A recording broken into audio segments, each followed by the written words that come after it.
அஸ்ஸலாமு அலைக்கும் வரஹ்மத்துல்லாஹி வபரகாத்துஹு. 40 ஹதீஸ்களை மனனம் செய்து இன்ஷா அல்லாஹ் இன்மையிலும் மறுமையிலும் வெற்றி பெறுவோம். ஆமீன் ஆமீன் யா ரப்பில் ஆலமீன். பிஸ்மில்லாஹிர் ரஹ்மானிர் ரஹீம். இன்று நாம் காண இருக்கும் 21வது ஹதீஸ் என்னவென்றால், முஸாபாவினால் ஏற்படும் நன்மை என்ன?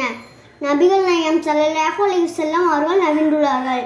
முஸ்லிம்களில் இருவர் சந்தித்து முஸாபா கைகளாகவும் செய்யும் பொழுதெல்லாம் அவர்கள் இருவரும் பிரிவதற்கு முன்பாக அவர்கள் இருவரின் பாவங்கள் மன்னிக்கப்படுகின்றன. விளக்கம்: நாம் மனிதர்கள் நாம் அறிந்து அறியாமலும் பல பாவங்கள் செய்து விடுகிறோம். நாம் பாவமே செய்யக்கூடாதென்ற உறுதியுடன் இருந்தாலும் கூட எப்படியேனும் நாம் பாவத்தை செய்து விடுகிறோம். எனவே இரு முஸ்லிம்கள் சந்தித்து முஸாபா செய்து கொண்டால் இருவருடைய பாவங்களும் மன்னிக்கப்படுகின்றன என்று மேற்கண்ட ஹதீஸின் மூலம் அறிந்து கொள்கின்றோம். முஸாபா செய்யும் பொழுது இருவரின் உள்ளமும் ஒன்றுபடுகின்றன.